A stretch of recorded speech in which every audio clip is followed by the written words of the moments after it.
Good noon everyone or mayong udto ninyong tanan. Ngayon nag-ikot-ikot ako dito tapos naghanap ako ng mga wire kung saan ako makakuha ng wire galing sa aking bonsai materials na nandito sa paligid.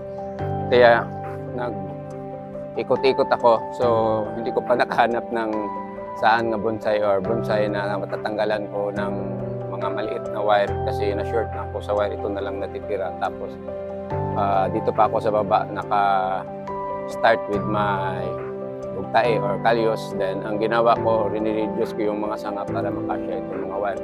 At tulad nito, i-bend ko ito pababa. Yan, lahat i-bend ko pababa para maging maliit siya. So ngayon ang gagawin ko na lang, habang wala pa akong wire para dito sa aking kalyos, may saan yung turntable kong isa para lagyan ng bonsai. Dito yung upuan sa likod ko, maghanap na lang ako ng makukuha ng wire, then mga another bonsai materials sa paligid dito sa aming lugar or dito sa aming bahay. Ang daming mga ano tawag yun, mga materials dito nga matagpuan, kaya lang kulang ako sa oras. So punta na tayo. So hindi ko ito matapos kaagad because kulang sa wire. Hanap ako ng wire doon sa yung nakita sa video. Dito na ako, wala man ako nakita. Ito ang nakita ko, ito mga aking sa palok na nag-fade ng dahon, yung para nagdumidilaw. So try ko na after matapos ko na doon is tanggalan ko ng dahon o i-depulate ko yan, tapos lagyan ko ng abono, baka maulian pa na. May nakita ako dito pero bago pa man, wala pa ng lubod doon sa dito. Yan, yung sampalok na yan, ang daming wire pero kaunti lang, so kulangin pa yan pagtanggalan ko ng wire. Then dito naman nakita ko ng mga parang pwede magawang shortcut doon sa'yo. So ito yung gagawin ko, putulin ko ito. Then ito ang ko, sanga i-trim ko muna habang mabubuhay yung may magamot diha. Punta tayo sa kabila. So dito sa aming lugar is parang kagubatan. Yun malaki ko na manalo. Yan, yung nandun pa sa taas yung isang malaki na manalo.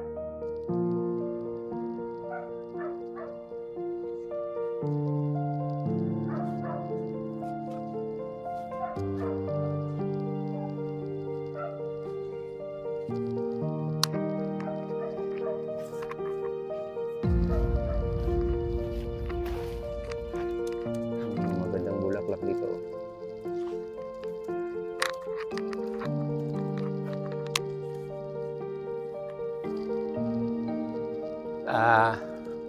Ito na pala, may isa-share din ako sa inyo. Itong yung natutuwa ako nito kasi nag-ano na siya,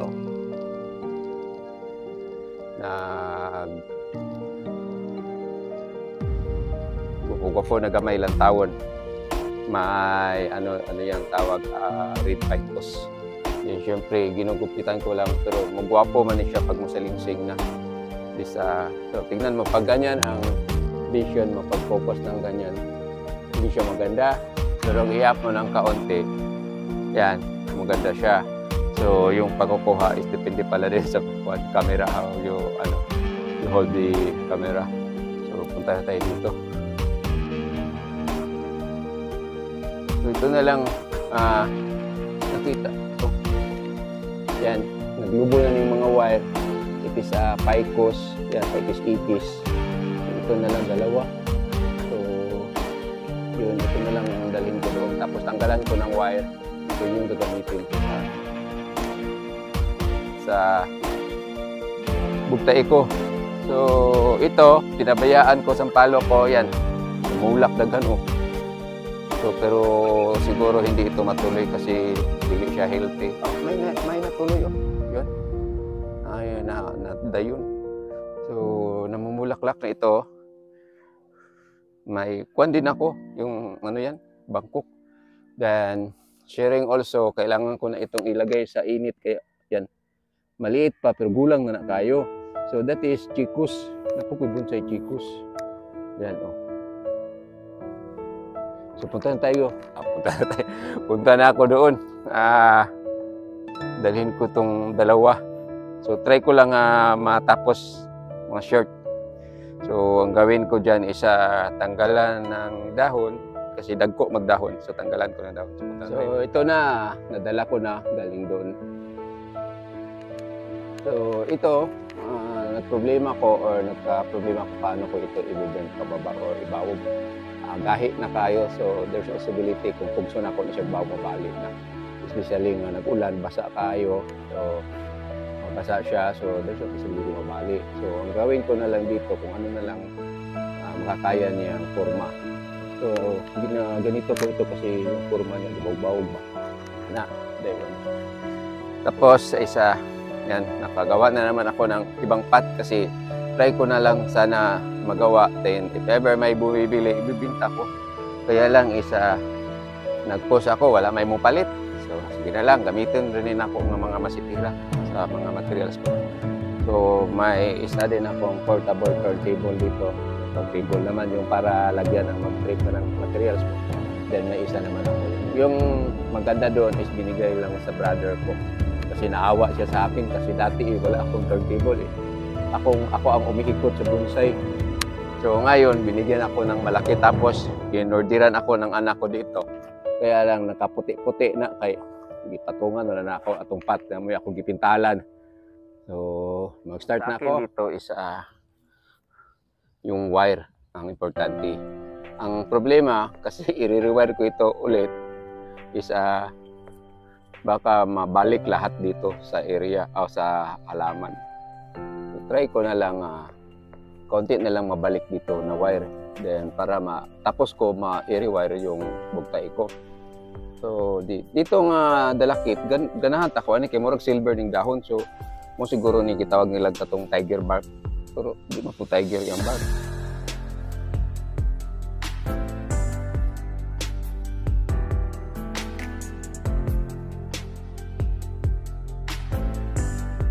Patuloy na lang ang pag-share ko nitong aking video or mga ginawa na mga materials.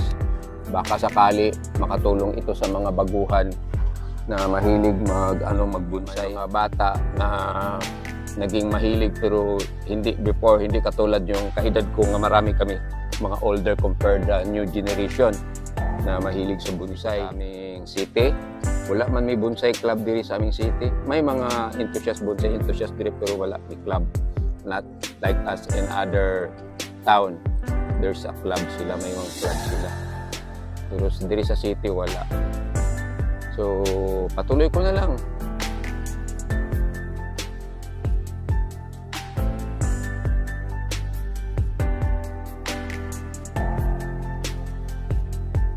So ito hindi ko basta ito ang itsura ng mga materials ko.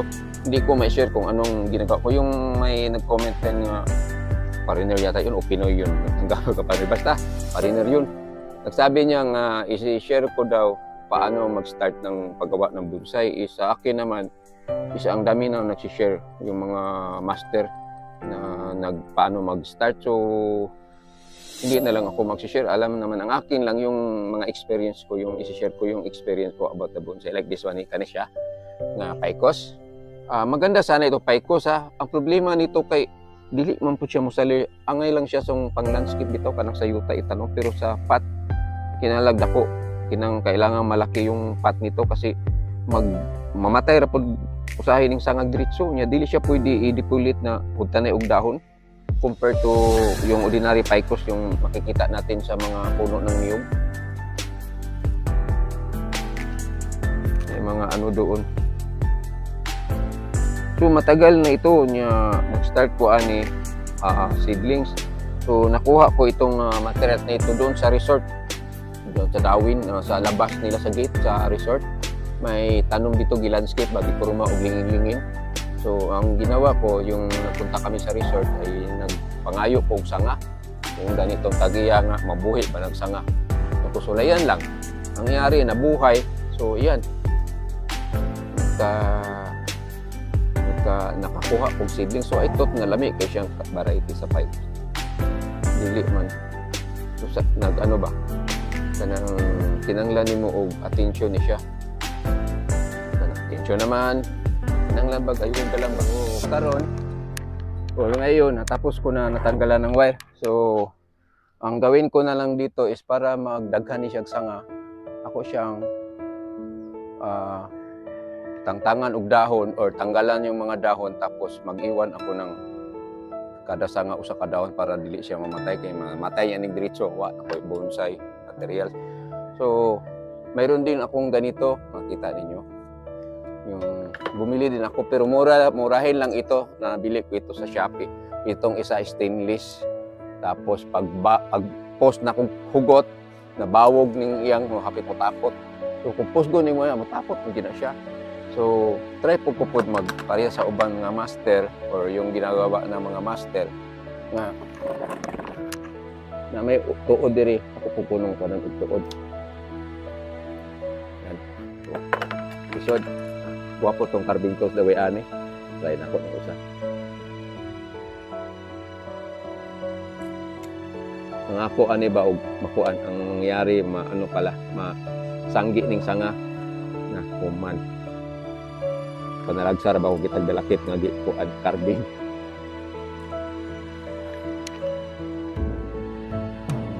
Careful ako sa pag-ano dito yung area.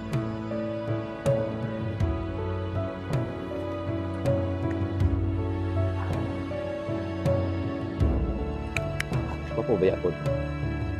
Dili kay nako, hindi ko masyadong magamit ito kasi wala man po ko'y gamitan. Yeah, standby lang niya. Dahil panahon, time na dahil isang bata na mahilig sa bonsai. Humingi siya sa akin ng ganyan na tools. Yung concave cutter. Kasi nag-post ako. Isa from Iloilo yata yun. Babae. Mahilig siya sa bonsai. Tapos, inano ko, hinihingian ko ng yung address kasi pwede naman ko mag-order sa Shopee ani para ibigay. May pira pa ako noon. Wala man nag-reply. Hindi na lang. So, ngayon nagkataon na wala na akong pira kasi dati ako, may sidelines ako yung magtuturo yung sa sport ba. Then, sa awa ng Diyos, hindi man ako naghingi ng pira sa mga parents, sila man kusang magbigay sa akin ng pira. So, tinanggap ko, grasya na. So, yung sa akin, pag yung bigay ng pira, hindi katulad dati, hindi ako tumatanggap. Ngayon, tumatanggap na ako, nagbintang ako ng masitira, bisag gulay mo palit.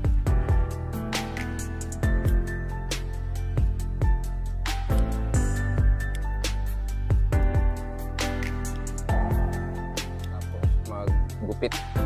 So, ang ginawa ko, hindi ko na tinanggalan lahat ng dahon kasi basin mamatay o biglang mamatay ito. Iniwanan ko ng dahon lalo na sa upper side. Tapos lahat ng mga udlot or yung mga shoot pinutol ko para magsanga siya dahil mag-multiply itong sanga. So dumami kumapal sa taas. Kasi it's happen na sa akin, hindi lahat ng Picos na madali magsalingsing or kung i-depolit mo compare this kind of Picos hindi ko alam kung anong klase. Sa mga expert alam nila anong pangalan ng Picos na ito. Sa akin is hindi ko rin alam. May marami akong Picos, ilan lang ang na kilala ko, yung nalaman kong totoong pangalan ng mga Picos ko, pero yung iba hindi ko alam yung pangalan. So, kahit matagal na akong naghahabi nito, pero hindi ko pa rin alam kasi iba man pag tignan mo sa video sa YouTube, iba mo yung itsura. So hindi ko alam kung yun na ba yung sinabi nila. So yan na. So, ang nangyari nito, nakatayo man nakatindog di siya tapos natumba. So, itong sanga sana, ibibend ko pa ganyan. Pero, kung baka hindi ba matakot ako baka mabali, mamatay na po. Ano po kaya po? Ingon ani. So, lagyan ko ito ng abono, ibalik din. Kaya, ginito ko lang para yung itsura niya, it look like natural lang ba na nangyari sa kanya. So, nakatayo ito tapos natumba. So, wala na lang ako ipatindog. So, ito ang nakuha kong wire kadami. So, magagamit. Ang ginawa ko kasi, may kaibigan ako, sinabihan ko para madali matanggal yung wire, ipaputol ko, no? So, ang ginawa ko, minsan putulin ko, pero there's a time na nasayangan ako kasi sayang ba, magamit pa ng wire, magagamit pa ito. So, ang ginawa ko, tinanggal ko ng isa-isa para magamit ko dun sa aking kalyus. So, yung isa, hindi ko na lang isali kasi taas na kaya ang video. Then, lagyan ko ito ng abono, balik na lang doon, ipawide ulit. So, ang problema nitong pike ko, sinig yung tubo. Dugay na ni kayo sa akin. Tanggal nito, palipat-lipat na lang ito ng kalalagyan. Then, may maraming mga sanga diri namatay, so diri sa taas na yung upper side. Namatay ni. May isa pa ni diri dapita. So, maraming namamatay nga sanga. Basta, hopefully na hindi ito yung pagtanggal ko ng mga niya, mga dahon, hindi ito magsalingsing ba ulit ba, nasigla ba ulit. So, for this noon, it's already 12:30, siguro naluto na ron din ako pang bugkagon, ako masitira diri para may pang naman ako pang apat na masitira yung pat, bonsai pat. So, maraming salamat. So, ito lang ang masishare ko.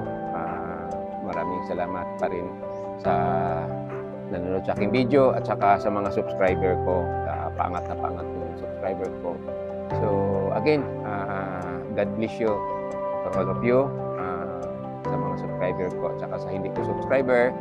Ito lang masishare ko. Bye-bye.